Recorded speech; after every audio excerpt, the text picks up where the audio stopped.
It's been a nasty neighborhood, they say, and the mood in Davos is rather grim. But guess what? India is a shining spot, and who better than India's Honorable Finance Minister Arun Jaitley joining me right here in Davos to talk about the India story. We are a shining spot indeed, so I think your job is a little easier than last time when you were selling the India story. I first want to ask you, sir, this is not just Davos, you're coming from London. What is the sense you're getting? What is the mood on global economy? Very, very grim?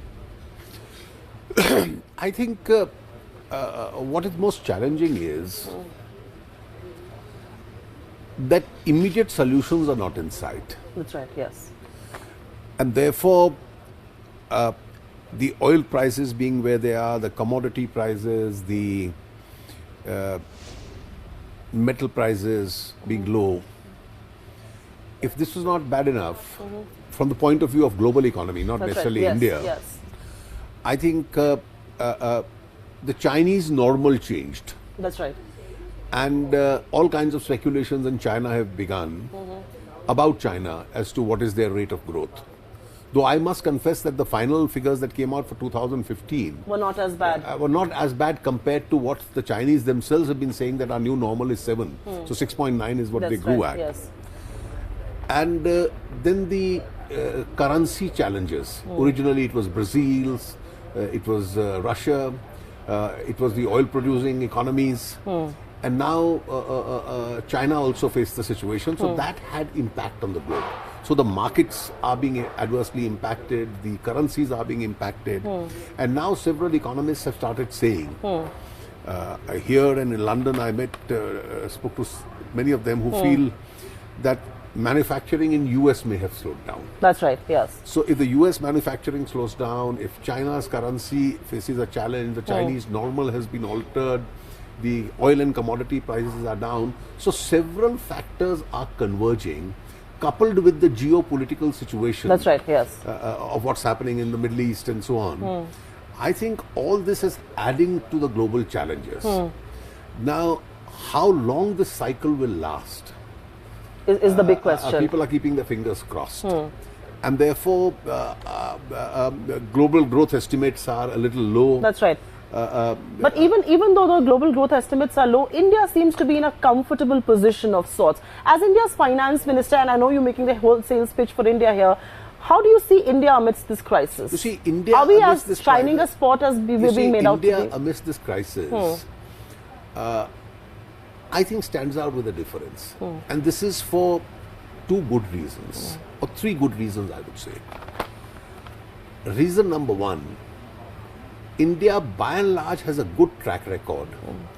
2001, 2008 and 2015.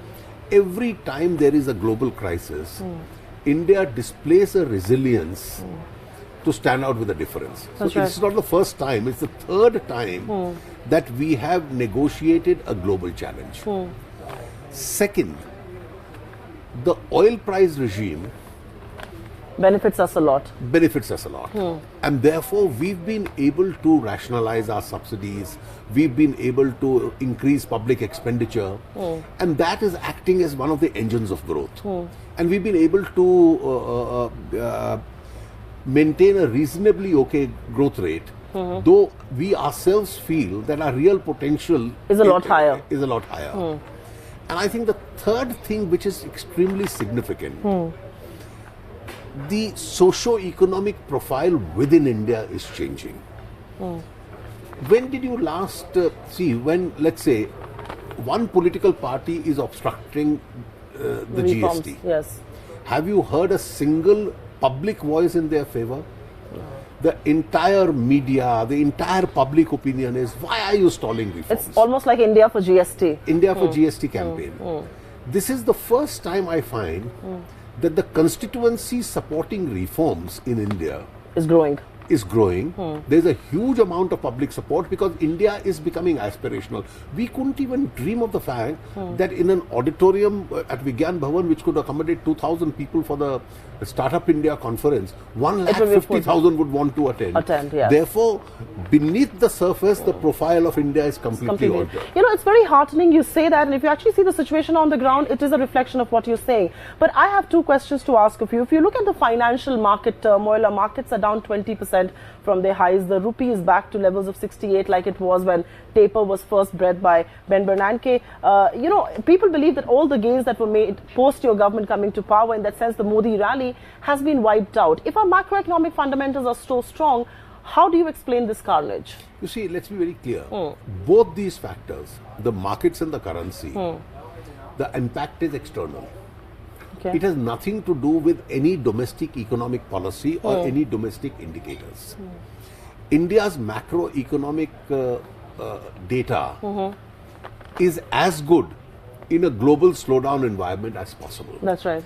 Your growth rates are up, your current account deficit is low, your inflation is at best modest, if not low, your foreign exchange reserves are record high. There's a lot of economic activity which is spread out. Therefore, from services to manufacturing, you can see the difference, you can see it in technology. Now, India cannot remain immune from the globe. Now, the impact of the global slowdown and all these factors, the US, China, commodity, oil prices on India is in different ways. For instance, there is shrinkage of exports. That's right. That is one factor. Now, this shrinkage of exports is substantially in value term, partly only in volume terms. That's right. Secondly, you have when monies get pulled out of markets, and then people feel that the US is a safer bet. If US slows down, then people will think of coming back Emerging to India markets, and yes. saying they'll come back to the emerging markets. So this movement of money which is taking place, if the interest rates move up as a result of the easing in the US, this is bound to be an impact. Therefore, the other impact on India is that when monies get pulled out, the markets crash, and there's an impact on currency. But on currency, I must tell you, are you worried about rupee at 68? No, I'll tell you, if you look at what's happening to the global currencies, all currencies taken together, there are currencies which have the Russian and the Brazilian currency have suffered very, very significantly. As of today, I'm told the ruble has touched some 84 to a dollar. All other currencies are impacted to the extent of 15 to 20%.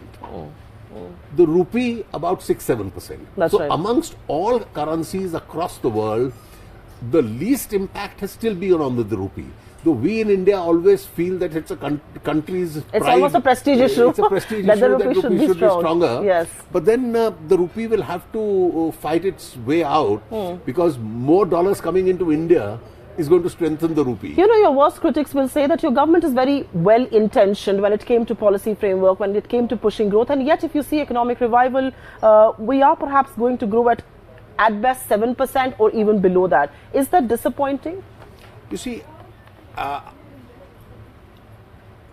would not use the word disappointing.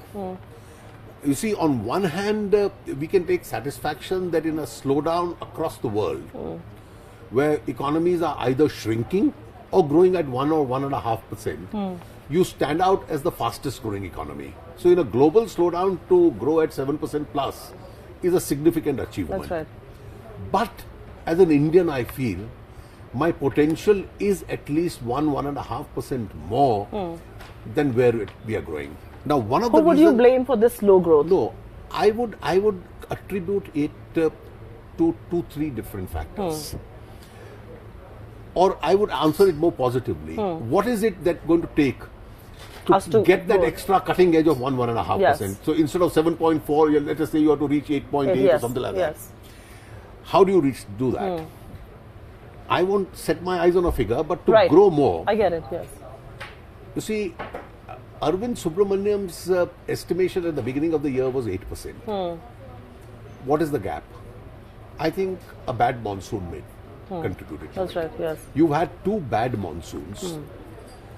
And it's not merely that the agricultural production suffers, but the purchasing power of 55% of the people suffers. That's right. And therefore, its spiral effect on all other sectors. And you do see the rural purchasing power has gone down. Therefore, you'll see tractors going down, you'll see two-wheeler sales go almost at flat, but you'll find the auto sector growing by 10 to 12%. Yes. Which means that the urban purchase demand has risen. I think amongst the engines of growth, urban demand is an important engine of growth in India today. It's That's risen. Right. Yes. The rural demand hasn't. So I think it's agriculture that made the difference. So bad monsoon made the difference. And that now tells me, please spend more on irrigation. Though it's a state subject, I can't shrug off my responsibility. I must help the states so that irrigation projects are created. Second, I think the export, the shrinkage has had an impact. Has had an impact, and that's the global impact Absolutely, of India. yes. The third factor is that the stress caused in some sectors of the private sector, not across the board, some sectors, which in turn gets reflected on the stress on the banks, that itself curtails the lending ability of banks. And which banks is why have you're to focusing lend to on support recap? growth. And that is why we are now, both the central bank and the government are concentrating on getting those monies back into the banks from the debtors, recapitalizing the banks, because banks should be strong enough to support lend, growth. yes. And I think these three are extremely significant factors. So agriculture, exports, private sector and banks. I must ask you this question at this stage, sir, that you've got a good bonanza from low crude. About $70 to $80 billion is what we've ended up saving because of this soft crude regime. And which is why I don't understand the debate, and some people also do not. So I'm asking as Finance Minister, what's your position on this? We are once again back to the old narrative in New Delhi. Should we let the fiscal expand, or should we meet our fiscal deficit targets to the last decimal point? Do you believe if you do not meet them, it's going to hurt credibility, or do you believe you've made a promise and you're going to keep it? You see, I'll tell you, I won't answer your question, but I'll tell you the two conflicting viewpoints. Right. Amongst various segments that I've consulted on the eve of the budget, one of the most interesting ones and a very good session was the one we had with the economists. That's right, yes. And they were vertically divided. One set said, after all, how are you growing? Your private investment is low. That's right. One engine of growth is increased public investment. Now, if you compromise 0.4 On of that. the GDP on public investment, that is 3.9 to 3.5, that means you are saving another 50-60,000 crores. Now, why don't you put this 50-60,000 crores in infrastructure or irrigation and you'll see the results. So for the time being, just forget about it. We need growth, for which we need planned expenditure, and therefore it's all right. fiscal Let the deficit fiscal can wait. deficit In any case, India's fiscal deficit is today not alarming. That's right, So we can yes. afford to wait. That's One viewpoint the economists have. The alternate viewpoint was, though numerically more economists were of this viewpoint. All right. That's interesting that economists... Numerically, Yes. if I count heads, they were Yeah. in that small group. Oh. The other viewpoint was equally important. And the other viewpoint was, last year you deviated from the target, saying we want to support growth. Right. You were on the right track, the country accepted it. Should you, second year in a row, again use that argument? So why don't you stick to 3.5, as you have said, maintain the fiscal deficit, because fiscal prudence is also enough. Good, has its own virtues. Right. At the same time, mobilize resources from various sources, including alternate sources, so that public expenditure doesn't suffer. One of the reasons they said was that if you don't maintain your fiscal deficits and then go in, in the long run, your cost of borrowings itself will Exactly. increase. And there's Cost of inflationary borrowing- impact of this. And therefore, there will be an inflationary impact of this. Now, we've heard both the points. Which of the two sides would you want to throw You'll your have to weight more You'll have to behind? wait till the end of February before you know On the that. 29th, maybe. I must ask you a question. I know you have an appointment, a pressing one at that, but I must ask you this question. There is this debate once again in India whether inflation can be allowed to rise a little. We are very comfortable right now. I think your colleague in the government, Mr. Dr. Arvind Parnagari, has mentioned that the inflation target can be expanded. He doesn't contest elections and all of you do. Is that advisable at all? You see, we have to be very careful about food inflation, because food inflation hurts the poor. That's right, yes. And therefore, irrespective of what economic theories are, I can't have any theory which hurts the poor. And therefore, there are two items. Most food items have been under control. All other commodities have been under control. So prices of various things have either remained stable or gone down. The two prices because the prices are also globally linked. Because of the global markets which have been impacted are now pulses. That's right. And edible oils. Now we have to do some management in order to see that there is not too much adverse impact of these, because world over if the prices rise, you can't remain immune from that. So that has to be kept under control. But then the other point of view that Dr. Panigrahi as an eminent economist says, you see, for 14 months if WPI is in the negative,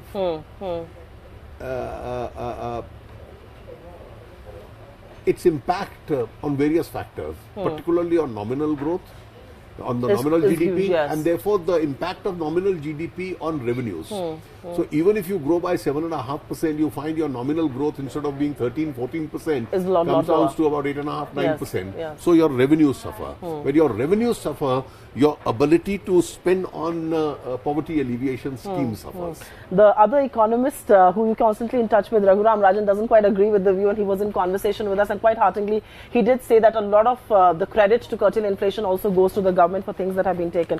Your budget is right around the corner, and I'm sure investors are putting the demand forward to you. So I have two questions there. What are the biggest demands that are being put forward, and what is going to be the focus of budget 2016? Last year, many people thought it was a game-changing budget. You took everything into consideration. This is now going to be your third budget, the second full-year budget. What is going to be the focal point of your policies? As we move on, structural reforms will continue. And structural reforms, we already have enough on our plate. I've already announced the direct tax reforms which have to take place. The GST is already on the agenda. The bankruptcy bill is already on the agenda. And there are several other items, not all legislative, which one has to think of. Now, the very definition of reforms changes with the situation.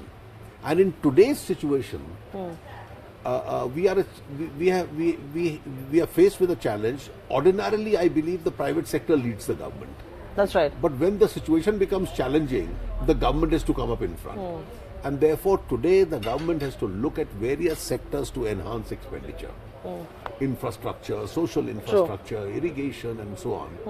And therefore, I have to mobilize resources for all that.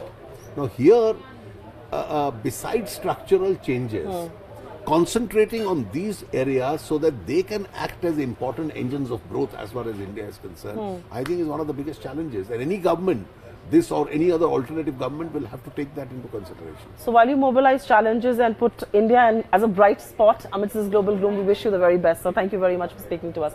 In conversation here with us at ET Now from Davos, Honorable Finance Minister Arun Jaitley. Find us on Facebook at facebook.com/ETNow, and don't forget to click the like button. You can also follow us on Twitter at ETNowLive. To stay updated with all our programming, hit the subscribe button on our YouTube channel by logging on to youtube.com/user/ETNow.